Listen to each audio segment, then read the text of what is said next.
Story people are repeating, Erika arrives late. Not dramatically late, not a villain entrance, just late enough to make everyone's nerves snap. She allegedly sits down, eyes tired, jaw tight, and says, "What is this really about?" Donna allegedly answers, "It's about the kids." And Erika allegedly replies, "Everything is always about the kids when you want something from me." That's the moment the internet loves, because it feels like a line that divides a family in half. Dale allegedly leans forward and says, "We want time with them. We want to know they are okay." And Erika allegedly says, "They are okay. They have me." The rumor says Donna doesn't raise her voice at first. She keeps it soft, almost pleading. "They lost their father. You're all they have left." And Erika allegedly snaps back with something sharper than people expected. "And I am the one who wakes up every day with that reality." That exchange happened, nobody can confirm it. But the way it's being told has that reality TV sting. Everyone is hurting, everyone feels blamed, and nobody wants to admit they're scared. And then the conversation allegedly turns to what everyone online keeps circling, the money. Not because the grandparents want it, but because they claim it's the only leverage the world recognizes. In the rumor version, Dale asks one direct question, "Is the kids' money protected?" And Erika allegedly replies, "How dare you?" Donna allegedly says, like a threat. It reads like a system trying to prevent chaos. But because it's a screenshot on the internet, nobody knows if it's real or fan fiction dressed up as legal jargon. Still, it spreads like wildfire because it gives people something they think looks official. And the moment something looks official, the rumor stops sounding like gossip and starts sounding like a countdown. In the dramatized retelling, Erika sees the post and loses it. She allegedly calls her lawyer first, then her inner circle, then someone she trusts enough to speak without polishing every sentence. "They're trying to paint me like I'm unfit," she allegedly says. "They're trying to take my children away because I won't live my life the way they want." A friend allegedly replies, "This is getting bigger than you. You have to be careful." And Erika allegedly says, "Careful got my life turned into a circus. I'm done being careful." And then, right when people think the grandparents are about to file something, another rumor interrupts the entire storyline. A courthouse employee allegedly tells someone there's nothing on file yet. Immediately, the internet spins in two different directions. One side screams, "See, it's fake." The other side whispers, "That means they're preparing something bigger." And in this moment, you can feel the paranoia take over, because uncertainty is more powerful than confirmation. When nobody knows what's real, every possibility becomes a weapon. In the background of all of this, Candace Owens is treated like the narrator who won't stop talking. People clip her comments, stitch them, replay them. Her supporters say she's the only one willing to say what others are afraid to say. Her critics say she's exploiting a family tragedy. And Candace, in the way these stories portray her, refuses to soften. She allegedly tells her audience that the grandparents stepping in would be the first real pushback. She allegedly suggests that Erika's public appearances are not just coping, but strategy. Again, these are claims and interpretations, not proven facts, but they feed the fire because they give fans a script to follow. And as the fire grows, people begin dragging in anyone connected to the circle. Friends from the old days, staffers, distant relatives, even people who only met the family once at an event. Everyone becomes a potential witness in the court of public opinion. One person claims, "I saw the kids with the grandparents and they looked relieved." Another person claims, "I saw Erika with them and she looked like she was trying." None of it is measurable, none of it is verified, but because it's simple and messy and human. Donna shows up at a school function unannounced, not to cause a scene, but to see the kids with her own eyes. The story says she stands near the back, hands shaking, trying to hold it together, while other parents glance at her like they recognize the drama. The kids allegedly spot her and brighten for a split second, the kind of split second that makes a grandmother feel alive again. And then someone steps between them. Maybe a staffer, maybe a nanny, maybe an assistant. Nobody knows. The rumor doesn't agree on the details, but the emotion is what makes it viral. A grandmother reaching and a barrier carrying. If that happened, it could have been for 100 harmless reasons: safety, privacy, routine. But the internet reads it like a symbol. They're keeping the kids away, people write. She's isolating them, people claim. And once that idea is planted, every next rumor sticks easier. By the end of this stretch, the story isn't a single clean accusation anymore. It's a swirl of alleged meetings, questionable screenshots, emotional encounters, and legal language that may or may not be real. But what makes it feel like it's turning into a real legal showdown is the way both sides, in the rumor version, start moving like they expect to fight. Erika allegedly tightens her circle, speaks through statements, trusts fewer people. The grandparents allegedly gather documents, mark calendars, ask questions that sound like they're preparing for a judge instead of a dinner table. And that is why the audience can't look away. Because when a family stops speaking in feelings and starts speaking in filings, it doesn't matter how the internet feels.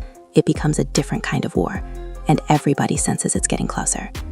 And then, just when it looks like the entire story is going to stay trapped in vague screenshots and insider whispers, a new clincher of the room.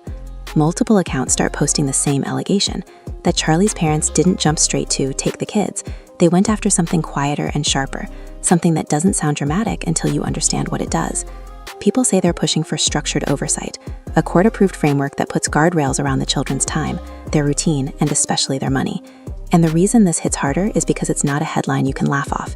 It's paperwork. It's a calendar. It's bound written in ink. Fans are shocked at how quickly the conversation shifts from feelings to logistics. One minute people are arguing about grief, and the next they're arguing about legal language like best interests and stability.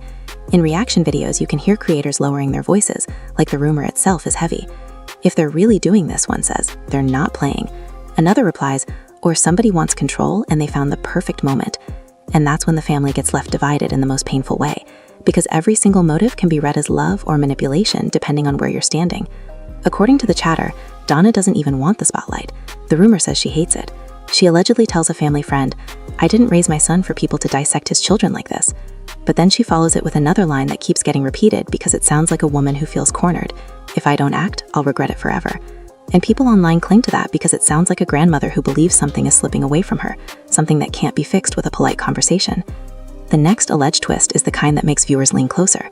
A clip begins circulating that some accounts claim is a private phone call, recorded without consent, and the words are debated, but the internet decides it hears enough. In the clip, a female voice that people claim sounds like Donna says, "We don't recognize the house anymore." And a second voice, supposedly Erika, answers, "Because it's my house." Then the first voice says something that sends the comment section into chaos. "And what about the children's house?" Again, we are not confirming authenticity, but once a clip like that exists, real or not, it becomes a symbol. It becomes a scene viewers replay to decide who sounds cold and who sounds desperate.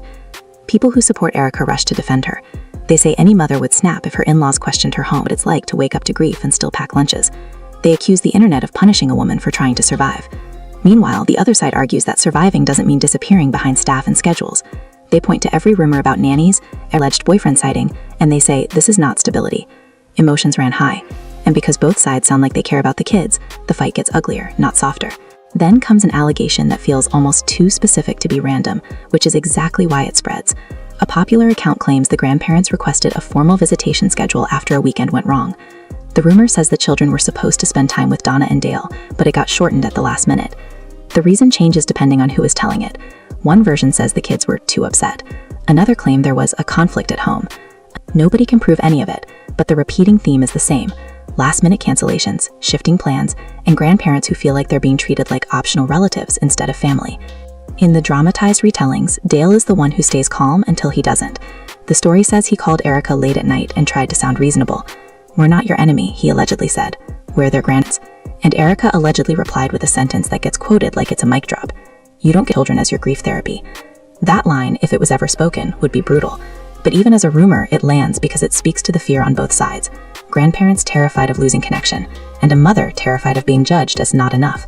And then, right on cue, the internet pulls in the new man angle again. Not because it's proven, but because it's the easiest way to ignite outrage. People start claiming the boyfriend has been present during family exchanges, and that his presence changes the kid's mood. Some say he's strict, others say he's cold, others say he's protective. None of this is verified, and it's important to say that clearly. But the reason it spreads is because audiences have seen this story before in other households.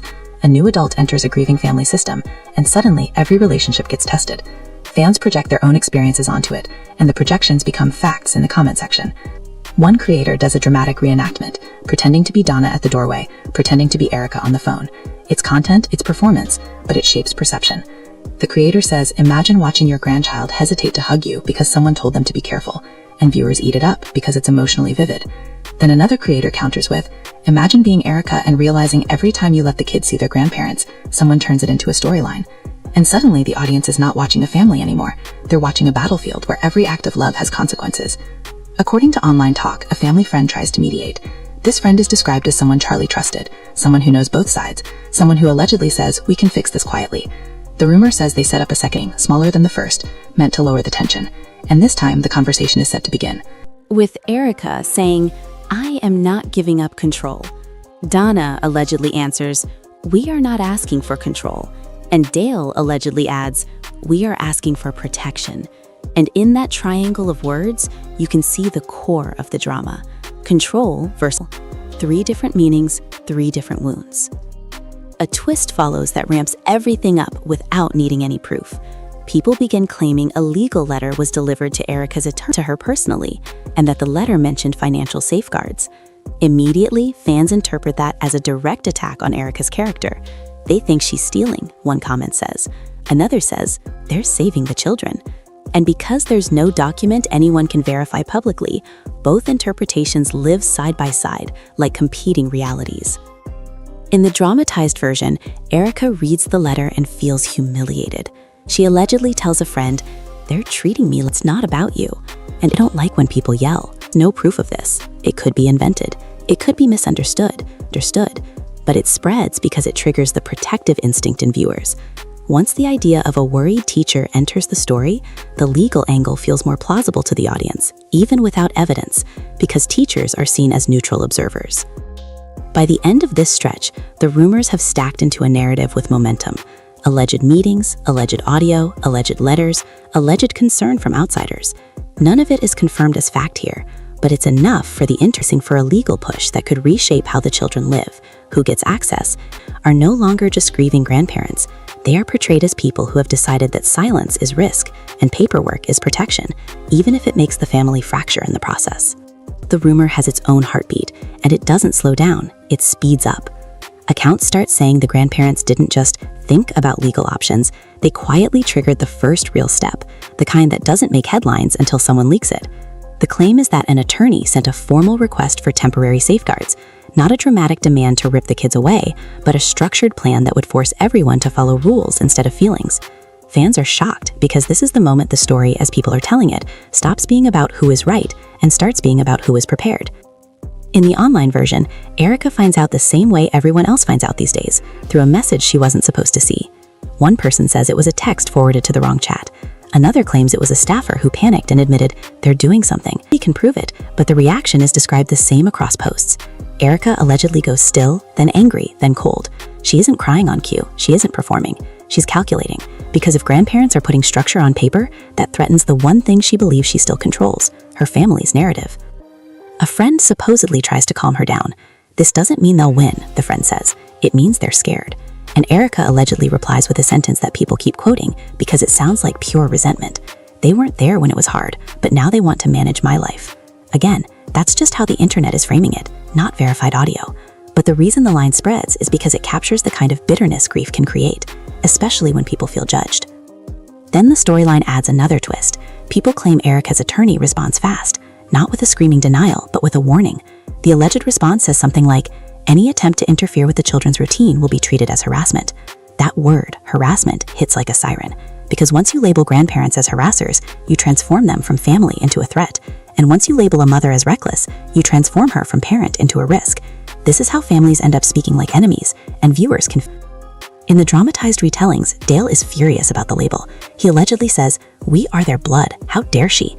Donna allegedly breaks down, not in a neat way, but in the messy way grandparents do when they realize they might lose access. "She's turning them against us," she allegedly whispers to someone close. And then comes the line that makes the audience pick sides again. "We raised Charlie. We will not watch his children drift into strangers." The phrase strangers becomes a huge point of argument online because Erika's supporters say it's disrespectful, and the grandparents' supporters say it's the truth when nannies and new partners are involved. Another claim starts circulating that takes the drama from emotional to tactical. People say the grandparents are gathering statements from people who have interacted with the kids, caregivers, neighbors, school staff, anyone who could describe the children's routine in a neutral tone. To be clear, nobody can confirm who said what, but this alleged move is what makes the situation feel legal in the way fans describe it. Because when you start collecting statements, you're not just venting, you're building a case. And if Erika hears that, it would explain why, in the rumor narrative, she tightens everything. People claim she starts limiting who picks up the kids. She allegedly changes schedules, adds security, reduces spontaneous visits. Her supporters call it protect same alleged action and comes to opposite conclusions. Emotions ran high, not because the internet cares about paperwork, but because every change looks like a mother preparing for a fight, and every preparation makes the grandparents look more desperate. A dramatic moment gets added to the rumor timeline, and this one spreads because it feels like a scene from a reality show. Some accounts claim there was a phone call to see the kids for just an hour. No cameras, no speeches, no arguments, just equated, then agreed, but with conditions. No talk about money, no talk about court. And Donna allegedly replied, "I don't care about court, I care about their faces." If this exchange ever happened is unknown, but it rings true emotionally, which is why it sticks. In the same rumor thread, there's an alleged visit that goes wrong, not because anyone throws hands or makes a scene, but because the tension is thick enough to cut. The story goes that the kids arrive and they're happy for a moment, but cautious, like they've learned that adults can flip without warning. Donna allegedly tries too hard, asking too many questions in a sweet voice. Are you sleeping okay? Are you eating?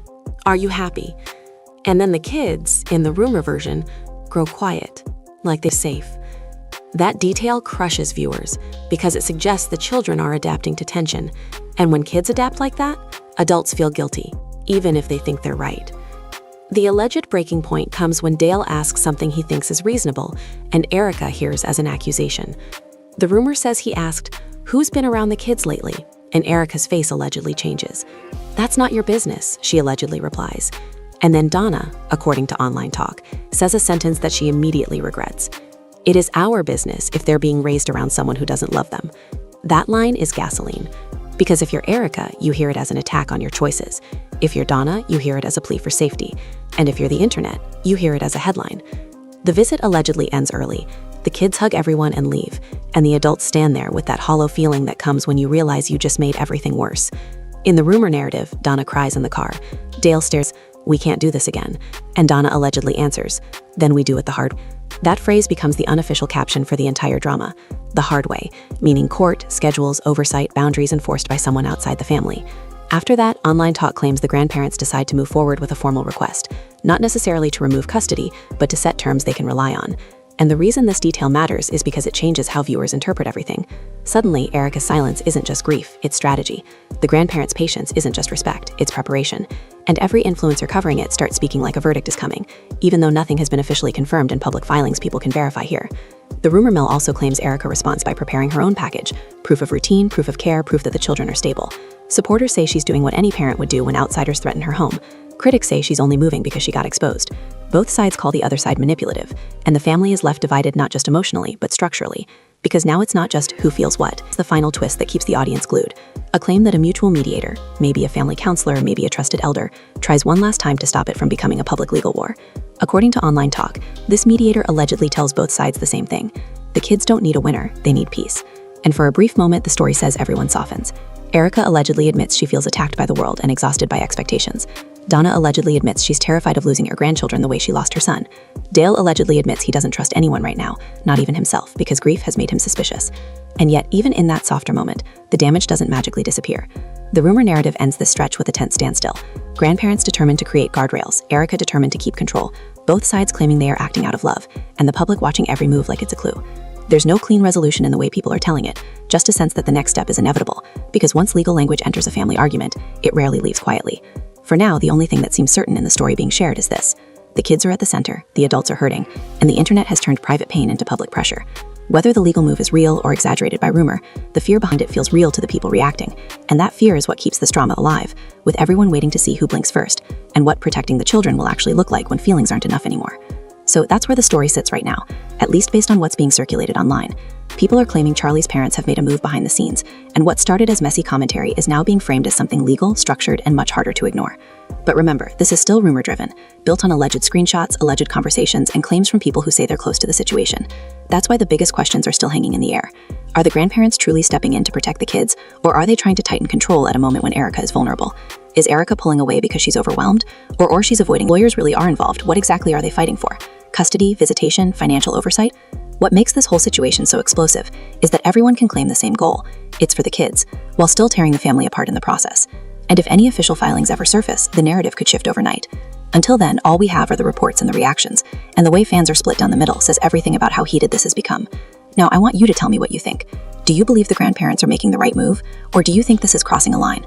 Should Erika be left alone to grieve and parent without pressure, or does stepping into a powerful public role mean she owes answers when questions keep piling up? Drop your opinion in the comments because this one is messy, emotional, and not going away anytime soon. And if you want more updates like this, make sure you hit like, subscribe, and turn on notifications so you don't miss the next twist when it lands. And keep it respectful in the comments, because no matter what side you're on, there are kids at the center of this, and the next move could change everything. She should have never become the CEO and chairman overnight, because now when people have questions, you got to answer them, right? You're not just a grieving widow, but you very quickly decided that you were equipped to be Charlie. Well, guess what? That's going to be... It started as whispers in comment sections and late night live streams, but now the rumor mill is spinning into something far heavier. People online are claiming Charlie's parents have finally made a move, and that this customer is sliding from messy gossip into a legal fight. And before anyone runs with it, let's be clear. None of this is confirmed in court documents we can verify right here, right now. But the way these reports are spreading, fans are shocked, emotions ran high, and the family was left divided. Because if even half of what's being alleged is true, this isn't just about public image anymore. This is about who gets to protect the kids, who controls the money meant for their future, and who has the right to call out what they think is wrong when cameras are off.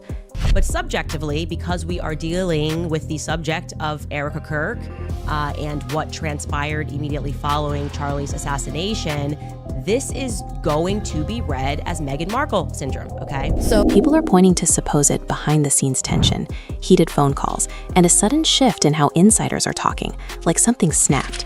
So the question is, are we watching a grieving family collide? Or are we watching a calculated power move that's about to blow everything wide open? The story starts the way these internet storms always start, not with a court stamp, not with a signed statement, but with a screenshot that nobody can fully trace. One blurry post claims Charlie's parents were seen walking into a downtown office with a family attorney, and within minutes the comments are on fire.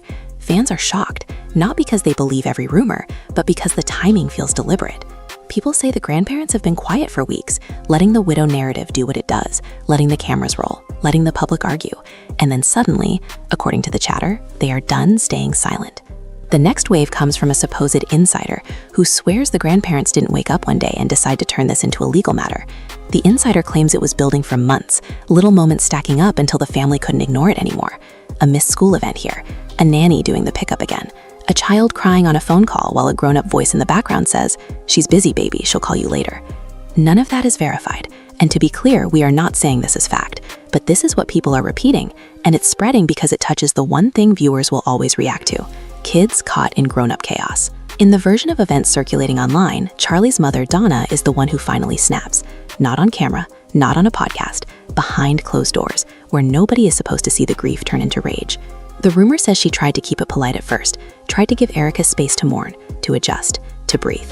But every time Donna asked a simple question, she got the same wall. "Everything's handled. The kids are fine. Please respect our privacy." And Donna allegedly couldn't take how those words sounded when the kids were suddenly being managed like a schedule instead of loved like children. Another post claims the breaking point was a holiday plan that changed at the last second. Donna allegedly had gifts wrapped, little traditions ready, the kind that families— "Daddy's on a work trip with Jesus so he can afford your blueberry budget." What little kid isn't going to completely internalize that and be like, "Hey, we don't have to eat any more fruit and like blueberries if that means daddy can come home"? Like, they're immediately going to think that it's their fault for eating too many blueberries. Cling to when someone is gone. And then a message comes through short and cold. Not coming. Plans changed. Fans read that and fill in the blanks with their own fears. They imagine the kids sitting in a quiet room while adults argue in another. They imagine a new boyfriend in the picture, a new routine, new rules. Again, none of that is confirmed, but this is the storyline the internet writes when it smells. This is the same person who had somebody record her over Charlie Kirk's casket. That was not our business, truly, and I can say— Distance. Then the reaction videos start. One creator says, "Listen, if the grandparents are stepping in, that means something serious is happening." Another says, "No, this is just grief and politics and people being cruel." And the comment section split into camps like it's a finale night. Team Erika says everyone is bullying a widow and turning her life into content. Team Grandparent says, "If it was my grandkids, I'd do the same thing." And somewhere in the middle are the viewers who don't want to pick a side, but can't stop watching because the stakes feel painfully real. The rumor gets louder when a supposed voicemail transcript starts circulating. It claims Charlie's father, Dale, called Erika and asked for a sit-down with no cameras, no assistants, no team, just family. The transcript reads like a man trying not to break apart. "We're not here to fight. We're here to understand. The kids need stability." And Erika allegedly responds with a sentence that hits people like a slap. "You don't get to tell me how to raise my children." Is it real? Nobody can prove it. But the line goes viral because it sounds like the kind of thing someone might say when they feel cornered. And when people feel cornered, they tend to make every conversation a battlefield. And then comes the part that makes this story feel like it's turning legal, at least in the way it's being framed online. A popular petition is being prepared, not to take the kids, but to establish oversight. It's what makes the rumor sound believable. The claim is that the grandparents aren't trying to become full-time parents overnight. They want a court to appoint a neutral guardian for the children's finances, a structure being used for anything else. That angle spreads fast because it doesn't sound like a dramatic kidnapping plot. It sounds like paperwork. It sounds like something a cautious family would do if trust had been damaged. People also keep circling back to what they call the public reinvention, the clips of